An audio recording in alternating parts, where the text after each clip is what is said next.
Mimi naitwa Naibu Kamishna Emmanuel Wilfred Kiboko, ni mkurugenzi wa huduma saidizi TFS.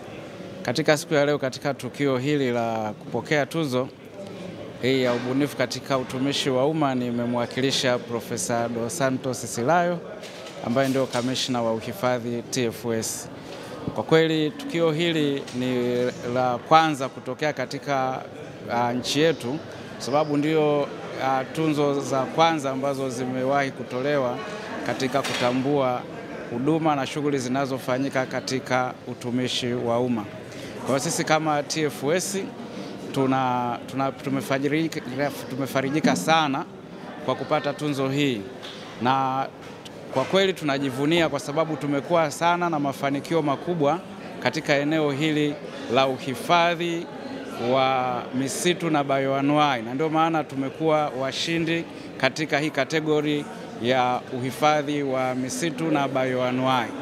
Na hii imetokana na mafanikio ambayo na juhudi ambazo kamishna wa uhifadhi amekuwa akizifanya hususan kwa miaka ya hivi karibuni, ambapo ameimarisha ulinzi wa rasilimali za misitu nchini.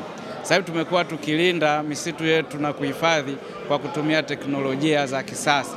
Tunatumia drone ambazo zimekuwa zikifanya doria kwa sehemu kubwa katika sehemu ya misitu nchini, lakini pia ili kuweza kuhakikisha kuwa bioanuwai inaendelea kustawi na kuimarika katika maeneo mengi nchini, tumekuwa tukiboresha hifadhi zetu kwa kuzitumia kama vivutio vya utalii.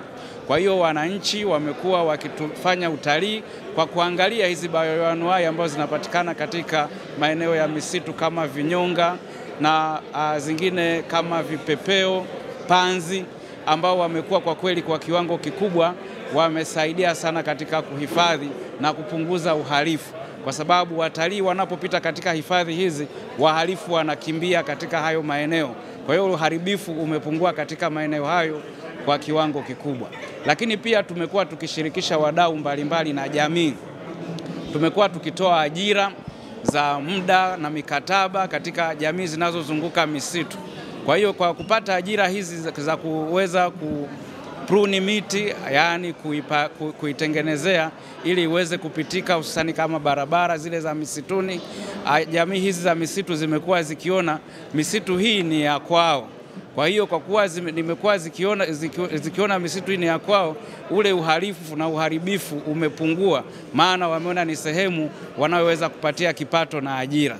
Kwa hiyo hii imekuwa ni maeneo machache ambayo pia yameweza kutupatia tunzo hii katika hii siku ya leo. Kwa hiyo tunamshukuru Mungu na tunaweza tukasema kwa tunzo hii imetupatia chachu ya kuweza kuongeza juhudi zaidi ili tuweze kuhakikisha kuwa tunaendelea kulinda nafasi hii, basi tuweze kuendelea kupata tunzo hizi kwa miaka na vijayo na vipindi vingine vinavyofuata. Asanteni sana.